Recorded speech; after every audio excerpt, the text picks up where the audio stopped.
Don't deviate. Don't procrastinate. Don't become frustrated. All you have to do to win this battle is stay on track. The only thing more important than who you are today is who you're becoming tomorrow. We choose a life of progression, not perfection. How many of you know that where you're headed is more important than where you are? Life is a process. And the very fact that we're declaring that we are becoming also insinuates the fact that we are not there yet. If we're not careful, we will turn this concept of becoming into a destination. And people over and over again, they get so focused on what's next or another season or another space because there is this notion and this idea that somehow the grass is green over the fence on the other side. The grass is not greener on the other side. The grass is simply green where you choose to water the grass. How is it that many times we block ourselves and we use these words almost like we're in a trance? That we find ways to cancel out our dreams. And I think that a lot of things that we want to do, a lot of places we would like to go, a lot of things we would like to experience, and we just stop at but. That but is a dream killer. When I'm in trouble, I don't need nobody coming to tell me I'm in trouble. I got sense enough to know I'm in trouble. I don't need that. I don't need you to come and tell me that. I need you to come help me get out of trouble. A friend is born for the day of adversity. And if you are not there with me in my adversity, you are not a real friend. Live your life, make your mark. Don't wake up every day being consumed in everybody else's thoughts. Live your life and make your mark. You're not supposed to be another person that lived and died and didn't do anything significant. Life was designed not to give us what we want, but life was designed to give us what we deserve. It says those that give, receive. It says those that search will find. Go where good ideas are being taught, go searching, go looking, because good ideas are not going to be wasted on those that are not seeking, searching, well prepared. Prepare yourself to be ready. Opportunity comes along and passes by the person that is not well prepared.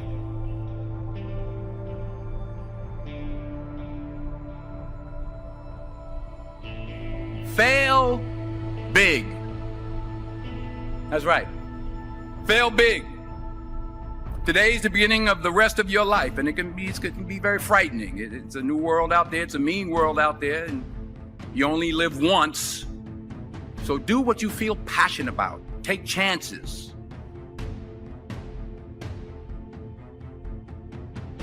I found that nothing in life is worthwhile unless you take risks. Nothing. There is no passion to be found playing small and settling for a life that's less than the one you're capable of living.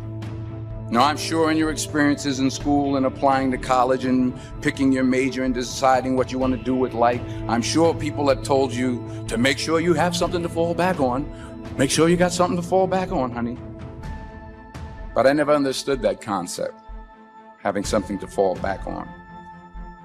If I'm going to fall, I don't want to fall back on anything except my faith. I want to fall forward. I figure at least this way I'll see what I'm going to hit. Fall forward. The chances you take, the people you love, the faith that you have, that's what's going to define you. Thank you for mercy. Thank you for understanding. Thank you for wisdom. Thank you for parents. Thank you for love. Thank you for kindness. Thank you for humility. Thank you for peace. Thank you for prosperity. Say thank you in advance for what's already yours.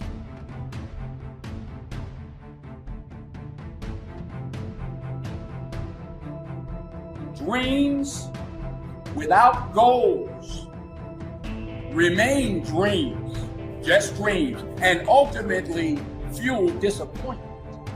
Dreams without goals, yearly goals, life goals, daily goals, monthly goals, hourly goals, minute by minute goals. Dream without goal are just dreams, and they ultimately fuel disappointment. Goals on the road to achievement cannot be achieved without discipline and consistency. You understand? Between goals and achievement are discipline and consistency.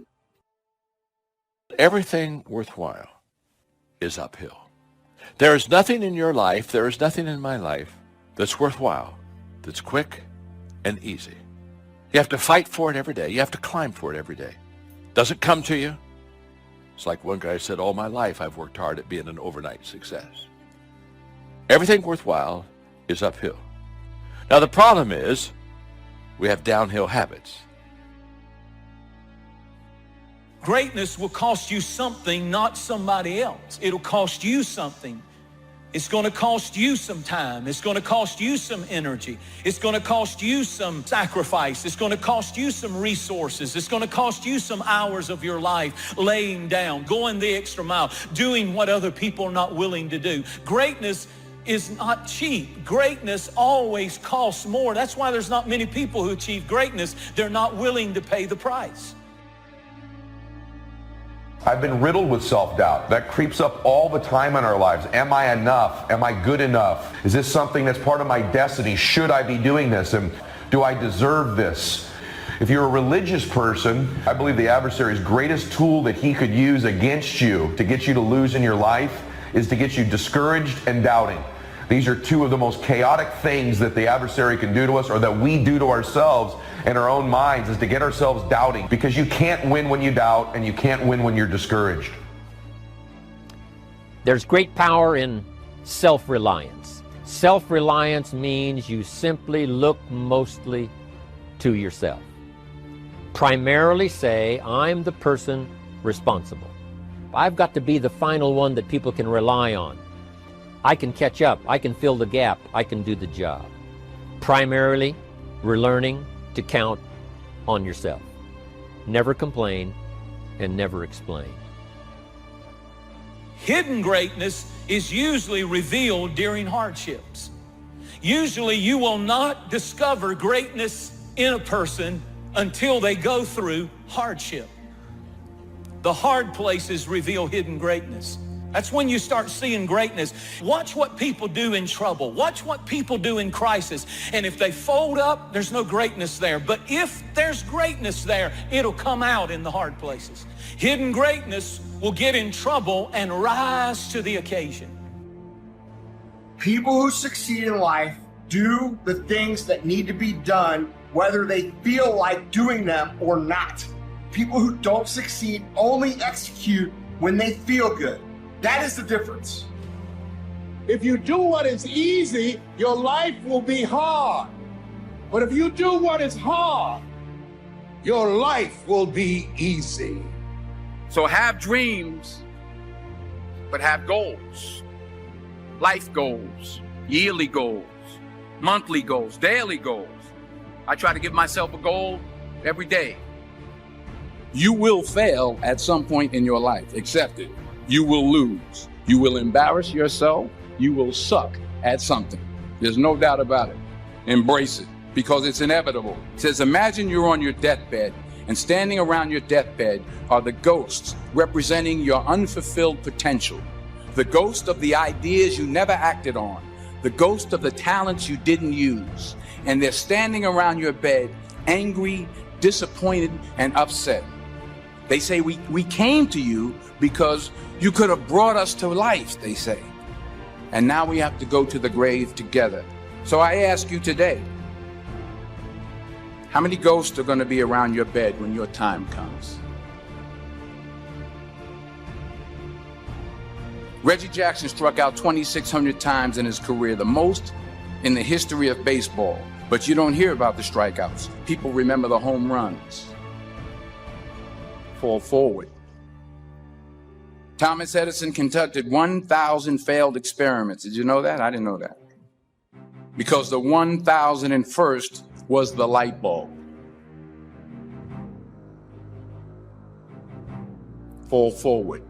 So don't be afraid to go outside the box. Don't be afraid to think outside the box. Don't be afraid to fail big, to dream big. You've invested a lot in your education, and people have invested in you. And let me tell you, the world needs your talents, man, does it ever. I just got back from South Africa. It's a beautiful country, but there are places there with terrible poverty that need help. And Africa is just the tip of the iceberg. The Middle East needs your help. Japan needs your help. Alabama needs your help. Tennessee needs your help. Louisiana needs your help. Philadelphia needs your help. The world needs a lot, and we need it from you. We really do. We need it from you young people. I mean, I'm not speaking for the rest of us up here, but I know I'm getting a little grayer. We need it from you, the young people, because remember this. So you got to get out there. You got to give it everything you got, whether it's your time, your talent, your prayers, or your treasures. Because remember this, you will never see a U-Haul behind a hearse. What are you going to do with what you have? I'm not talking about how much you have. Some of you are business majors. Some of you are theologians, nurses, sociologists. Some of you have money. Some of you have patience. Some of you have kindness. Some of you have love. Some of you have the gift of long suffering. Whatever it is, whatever your gift is, what are you going to do with what you have? If you don't fail, you're not even trying.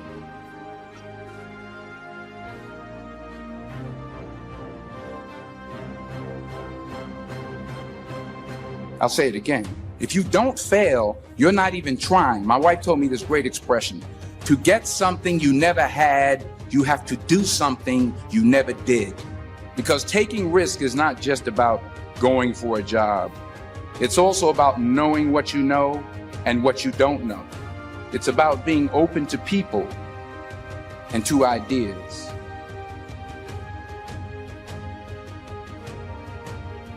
Leadership does not begin with people. It begins with you first. Leadership is born when toleration ends. Whatever you tolerate, you will never change. How do you think? And how do you get to think the way you think? And what made you think what you think right now? The history that created you is still with you. And even though you wear different clothes, drive a different car, it's the same person. Because somehow our history is so heavy, it's tough to cut loose. We still apologize for being successful. We feel ashamed to be in charge. See, but will cause you to procrastinate, but will cause you to hide out behind fear, but will cause you to come up with all type of excuses that you can validate your inaction.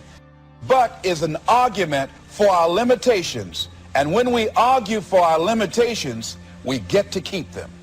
And right now, more than ever, people need to look for ways to live their dream. People need to look for ways to make it on their own. There's no such thing as a storm-proof or tragic-proof life. That's very important how other people see you. If they don't see you as a leader, chances are they won't pay attention. If they don't see you as being in control, chances are they won't have the trust. If they don't see you as knowing where you're going, what you want to accomplish, they probably won't follow. If you have the image of someone that's in charge, in control, that kind of image is powerful. It helps to win the day. It attracts other people. People want to be around people that are in control. That kind of image is important. A lot of people are running around here trying to figure out what it is to be happy, what it is to be fulfilled, what it is to connect the fulfillment of your life to something. And it's always like, I have what I have, but I still don't feel fulfilled.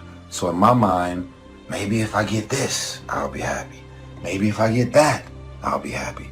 And it's like this never ending, it's almost like you're chasing your tail, trying to finally bite your tail, and you never reach it.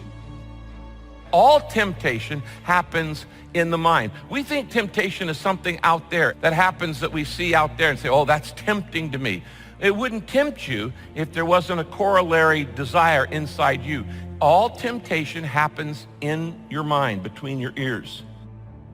The enthusiasm that really affects people. The enthusiasm that runs deep, the enthusiasm that comes from deep inside, created by self-confidence, created by purpose, created by genuine willingness to help other people.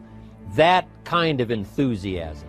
A lot of it is quiet, a lot of it is unheard, and the 10% that's heard, it rings a bell. People call it genuine enthusiasm. For anybody out there who's chasing greatness, who's trying to make a change in their life, who knows that there is something better out there for them, there's going to be times in your journey where you catch yourself comparing your path to others. So when we compare our paths to other people's, we don't know where they came from. We don't know how far it took them to get there. We don't know how hard it took for them to get there. We just see where they're currently at. And I want you to be careful, because if it's going to be a very, very cautious road of you wanting to not own your path. A big share of our life is preparing, getting ready. But here's preparation that's very vital, and that is to prepare yourself for success. Life seemingly does not wish to waste success on the unprepared.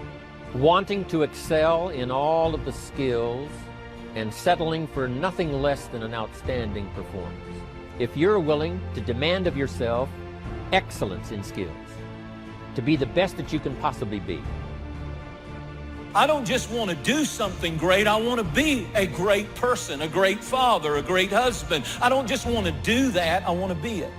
It's a difference between doing something great and being great. Greatness is not popularity. It's not how many Twitter followers you have.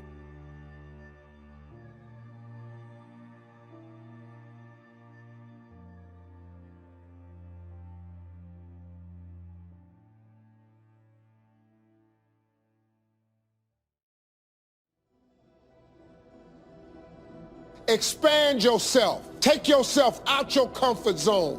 If you stay in your comfort zone, that's where you will fail. Success is not a comfortable procedure. It is a very uncomfortable thing to attempt. So you got to get comfortable being uncomfortable if you ever want to be successful.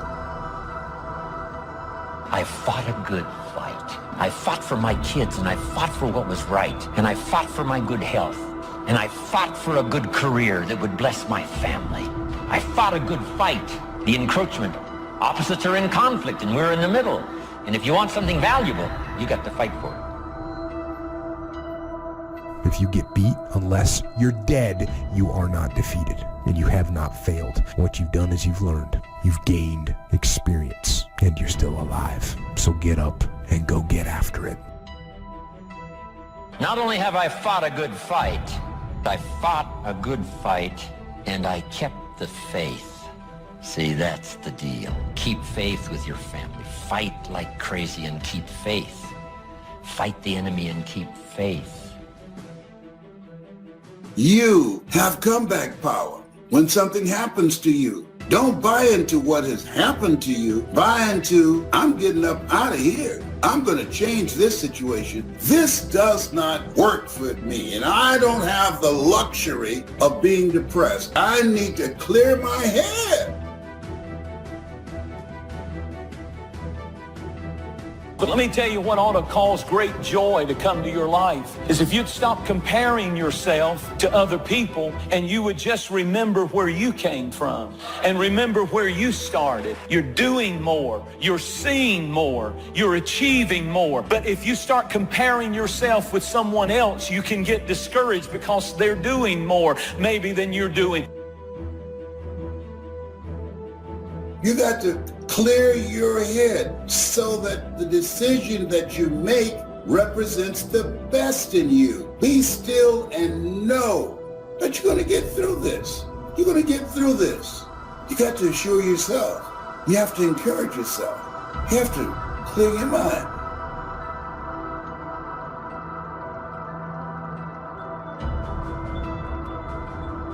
You have a great life in front of you. But your great life is in front of you. It's not behind you.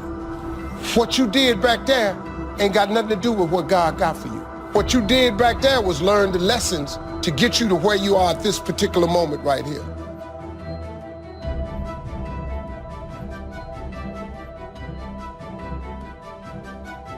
The ability to learn to say no and not to feel guilty about it, to me, is about the greatest success I have achieved. It's all a part of a process for growing for me. To me, to have the kind of internal strength and internal courage it takes to say, no, I will not let you treat me this way, is what success is all about. I will not be treated this way. I demand only the best for myself.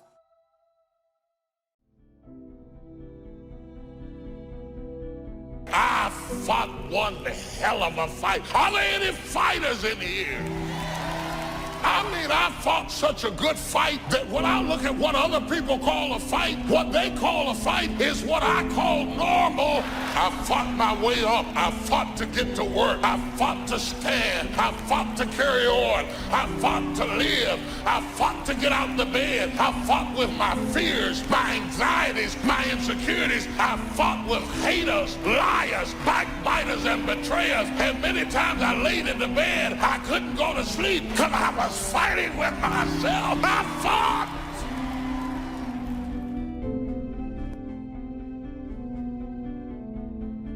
Take ownership. Take extreme ownership. Don't make excuses. Don't blame any other person or any other thing. Don't hide your delicate pride from the truth. Take ownership of everything in your world, the good and the bad. Everyone took ownership of their mistakes. Everyone took ownership of the problems. Take ownership of your job, of your future, and take ownership of your life. And lead. Lead yourself and your team and the people in your life. Lead them all to victory. Make your move before you're ready. We're instructed in life to walk by faith and not by sight. See, you want to really begin to stretch yourself. You want to become a risk taker. Most people won't do that. See, most people engage in low life living, low risk living. This God said, if you're not willing to risk, you cannot grow. And if you cannot grow, you cannot become your best. And if you cannot become your best, you can't be happy. Then what else is there? Anybody who's not ever willing to risk will never do very much in this world. And in all probability, you'll end up being quite bored with your life. A couple things that I said last night that I don't want you to forget is walking by faith is taking step one before you know what step two is. After a few times, you get a little more used to it and it's not quite as scary, but taking a step of faith is stepping out to do something when you don't know how it will be provided for. But you believe with all your heart that it's what God has told you to do. Life is short and unpredictable. And so you want to begin to take some chances. You want to begin to challenge yourself and make it okay to fail and learn from your failures. Don't allow fear of failure to draw you in. You can't get out of life alive. You got to die to leave here. You got to make changes. You got to say no. You got to disappoint people. You got to walk away from some stuff. You have to. And so, stepping away from things has felt much more dangerous to me than taking on 5 new things. Does anybody get it? Anybody out there, you get it? Trying to learn early the consequences of errors in judgment, poor behavior. And then try to learn from others that have gone down a disastrous road, and sure enough, they suffered the consequences, and you say, wow, then I'm going to change direction because I don't want those consequences. That's called being doubly smart, learning from errors in judgment. A few simple disciplines practiced every day. Now you're on the road to success. A few errors in judgment repeated, and you can turn anything around. Once you see that you're suffering either early consequences or severe consequences, all you have to do now is shut down that route, pick another destination and start going that way with some easy disciplines that day by day gather momentum, and now one success leads to another, leads to another. Here's what we call that: disciplines. Easy disciplines. All disciplines affect each other. Every discipline affects the rest. Every lack of discipline affects the rest. What's interesting about success is starting a new discipline, a couple of new disciplines, and sure enough, Once you've gained just a little bit of success in a couple of new disciplines, it'll inspire you to clean up the rest. It'll inspire you to fine-tune all of your other disciplines. Each lack of discipline affects the rest. Solving problems, going from errors in judgment to easy disciplines that can change it all. And if you start that journey, it doesn't take long for new signs of success to appear. I got such great results that first year that I made these incredible changes, learning extra skills, putting together extra disciplines, working harder on myself than on my job. The early signs of the fact that I was going to arrive at a more positive destination, I was hooked. It didn't take but a few months, less than a year, and I was hooked for life.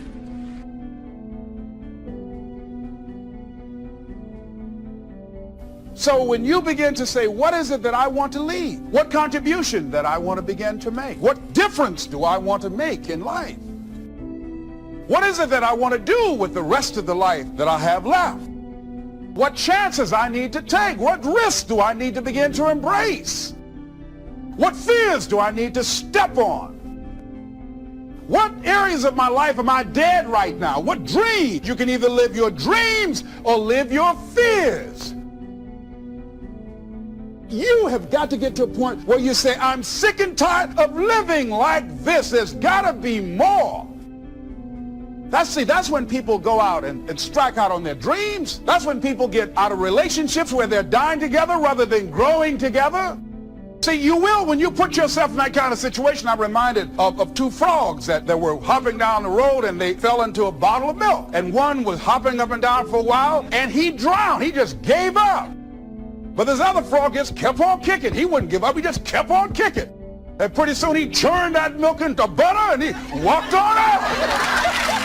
I ask you to start that same journey. Let your new skills, new disciplines affect all of the rest. You really won't be happy if you don't produce. 6/7 of our life was to be devoted to labor and work, to produce a work of art, to produce a good family, to produce an enterprise.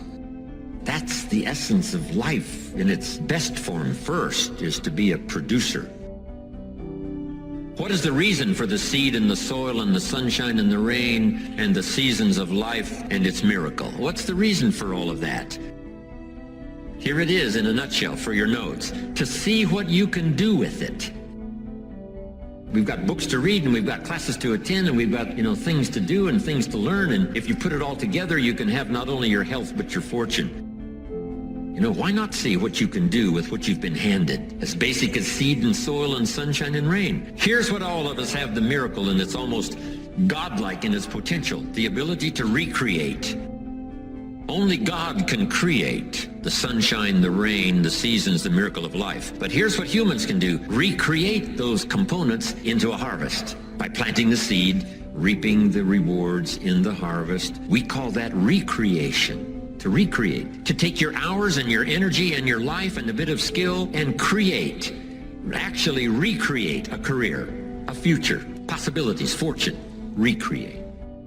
And that changed my life. It was Oliver Wendell Holmes who said that once a person's mind is expanded with an idea, it can never be satisfied to going back to where it was. So some of you are going to experience a breakthrough. Some of you are going to go back and look at your dreams and brush them off. Whatever goal that you have in mind, I want that to be a goal that will challenge you, something that will make you stretch. It was Osborne who said, unless you attempt to do something beyond that which you've already mastered, you will never grow. What is it that you looked at some point in time and you decided that you couldn't do it? That you talk yourself out of it? Whatever it is, bring it back out there. How you're going to do it? That will come to you in due time. See, you don't get in life what you want, ladies and gentlemen. You get in life what you are, not what you want. See, the good news is that we can always become more by working to develop ourselves. You've got to begin to take a look at your life and look at where are you right now? What are your strengths? What are your weaknesses? What gives your life a sense of fulfillment, a sense of joy? What does a full, rich life means to you? What is it that you could love doing 7 days a week? Think about that. That takes an incredible psychology. But in that psychology, we bump into limits, and that's what you got to shift. And if your psychology is solid, then you got to say, where are the skills I'm missing? Because that's equally important. And you won't be happy if you aren't really extending yourself. Because here's really the goal of the human adventure, the full development of all your potential. Why not see how far you can go, how much you can earn, how much you can share, how much you can give? Why not see what all you could be? That's why at my age I'm still working, traveling the world, doing what I've done for all these years, is to see what else I can become. How much stronger could I become? How much more refined could I be in my working with business partners and all the rest? Why not go for that ultimate challenge, on and on, as far as you can, take it as far as you can? Friendship is one of the greatest support systems in the world. Nourish it, protect it, look after it, develop it to the best of your ability. Next is your heritage. Keep your heritage alive. That's what's made America great, is a combination of a variety of heritages from all over the world. People have been coming from all the countries of the world to America, bringing with them their gifts. Gift of business ethics, gift of government, gift of music.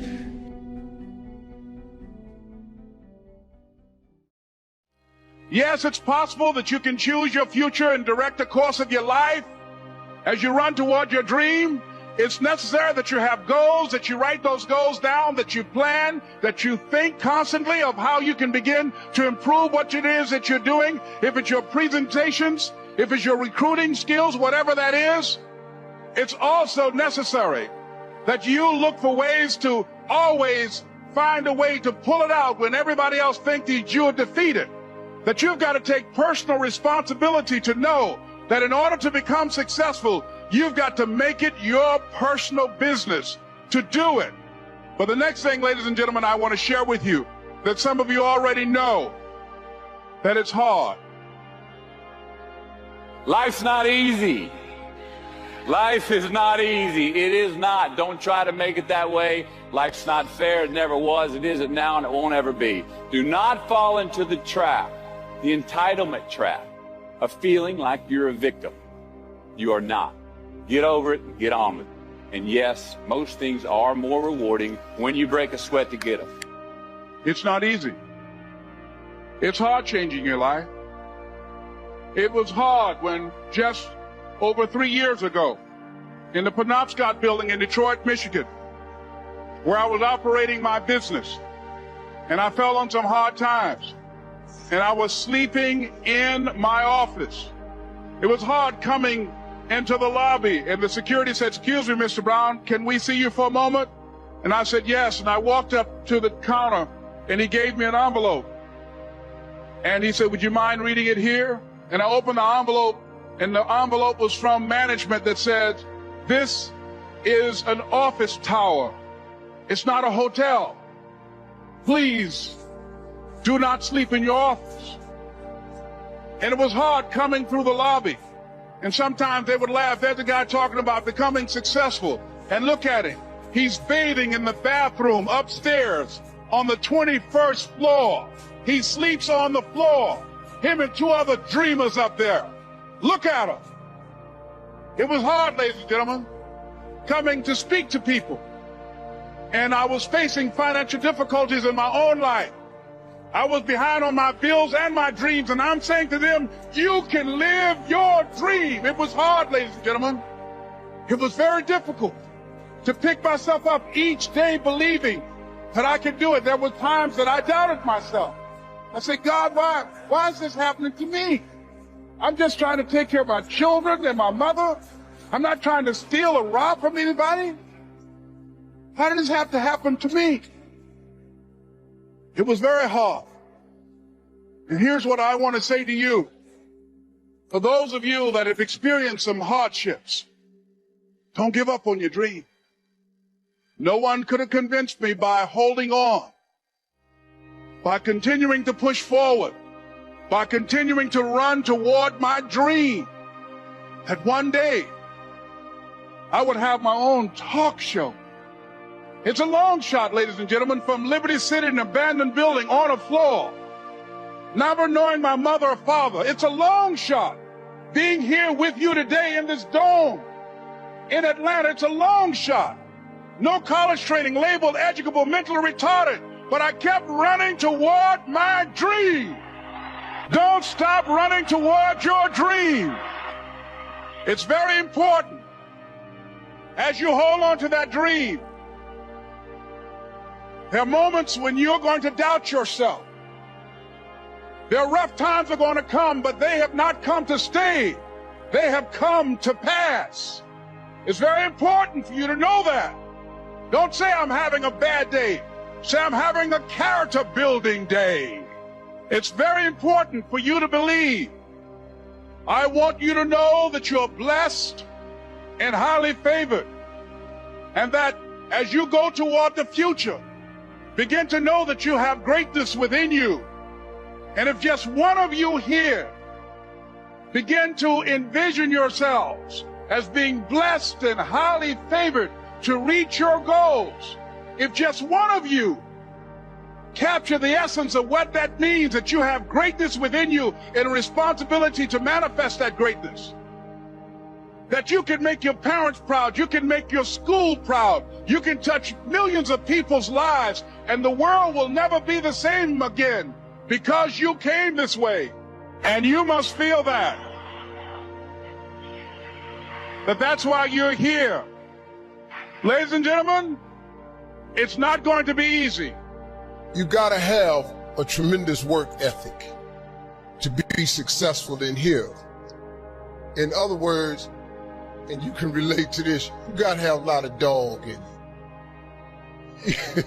You really do, man, if you want to be successful, because it's going to be a lot of trying times. So you have to have a tremendous work ethic. But you got to have faith. Faith is the substance of things hoped for and the evidence of things not seen. What is the evidence of things not seen? I just told it to you. Albert Einstein said, imagination is everything. It's the preview to life's coming attraction. But guess what? Your imagination really is. It's the evidence of things not seen. Faith without works is dead. You hear it all the time. You go to church and you learn all these scriptures, but then you don't apply none of them to your life. You're looking at a man who has made the simple application of 3 or 4 scriptures and maxed them out to get here. I maxed out 3, 4 scriptures to get here. It was hard laying on the floor of the Penobscot building, looking out of the window, daydreaming, saying, Les, can you do this? Can you make this happen?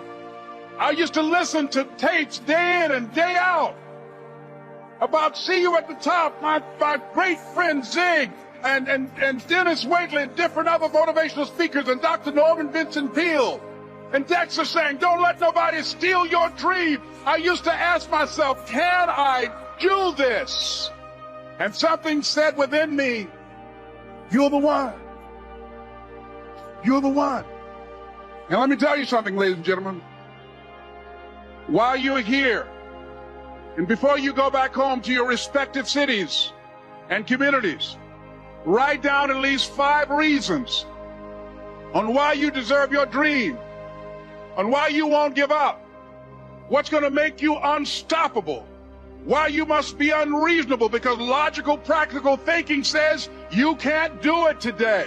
But if you want to produce unreasonable results in your life, like living your dream and taking charge of your destiny, you've got to be an unreasonable person. You've got to be an uncommon person. So write down the reasons of why you're here. My first major goal was to buy my mother a home. And let me tell you something, ladies and gentlemen, what will reasons do, Les? Nietzsche said, if you know the why for doing, you can endure almost anyhow.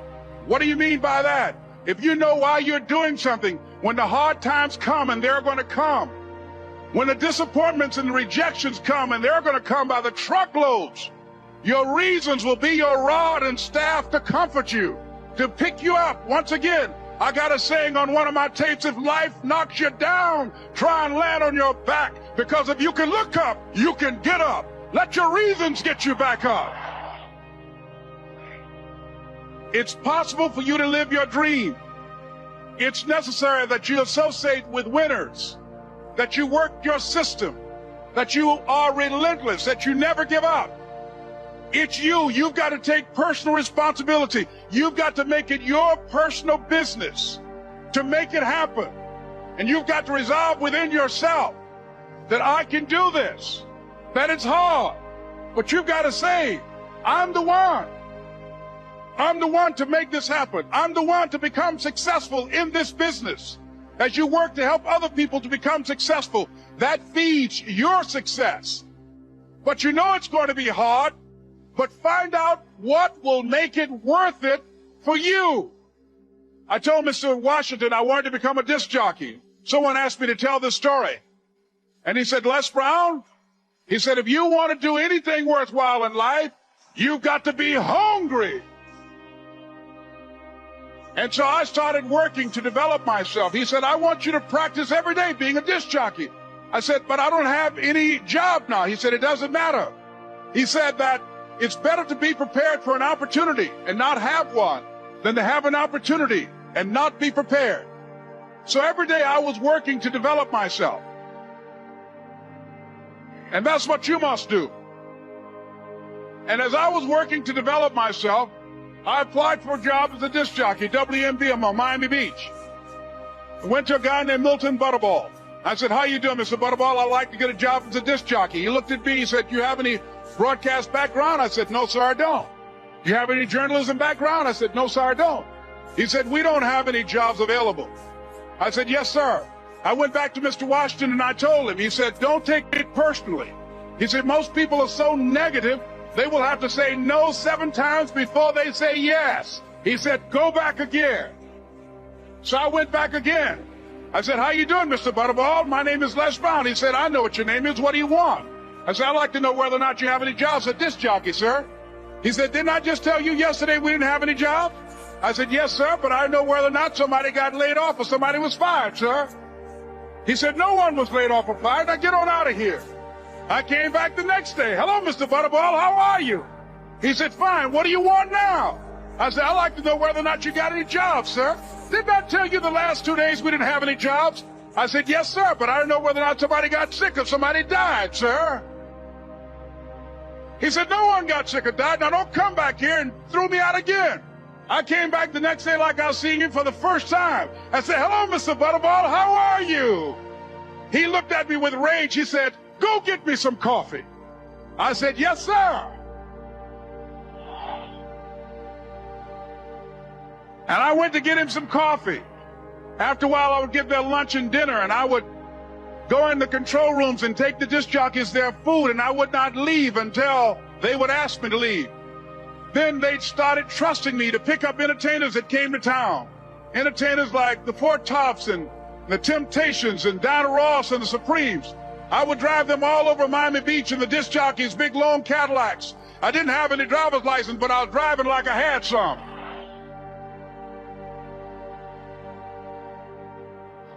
And one day, one Saturday afternoon, while I was at the radio station, a guy named Rock was drinking while he was on the air.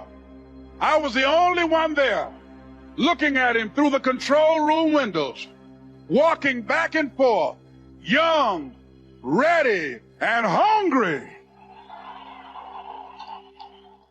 I was saying, drink, Rock, drink. Drink, Rock. I'd have gone to get him some more if he'd asked me to. Pretty soon the phone rang and it was a general manager. And I answered the phone. I said, hello? He said, Les, this is Mr. Klein. I said, I know. He said, Rock can't finish his program. I said, I know. He said, would you call one of the other DJs in? I said, yes, sir. I hung the phone up. I said, now he must think I'm crazy. I called my mom and my girlfriend, Cassandra. I said, y'all turn up the radio and come out on the front porch. I'm about to come on the air. I waited for about 20 minutes. And I called him back. I said, Mr. Klein, I can't find nobody. He said, young boy, do you know how to work the controls? I said, yes, sir. He said, go in there and don't sit down here. I said, yes, sir. I couldn't wait to get behind those controls. I put on an old Stevie Wonder record called Fingertips. I sat down behind that turntable. I said, look out, this is me, LB Triple P, Les Brown, your platter playing papa. There were none before me and there will be none after me. Therefore, that makes me the one and only. Young and single and love to mingle, certified, bona fide, indubitably qualified to bring you satisfaction, a whole lot of action. Look out, baby, I'm your love man. I was hungry. I was hungry. So, ladies and gentlemen, if you want to make your dream become reality, the people that are running at their dreams know that it's possible that you can live your dream, that it's necessary, that you're relentless, that you have a plan of action, that you are creative. The people that are living their dream are finding winners to attach themselves to. The people that are living their dreams are the people that know that if it's going to happen, it's up to them. And they're resolving within themselves, it's not over until I win. The people that are running after their dream know they're going to have hard times. They keep on running because they're saying within themselves, I'm the one. I'm the one. No matter how bad it is or how bad it gets, I'm going to make it. The people that are running after their dreams are the people that are hungry. Shake somebody's hand on your right and left and say, you got to be hungry. And as you run towards your dream, I want to dedicate this to you that I love very much. I want to thank Dexter and all of you. It's something that I'm known by.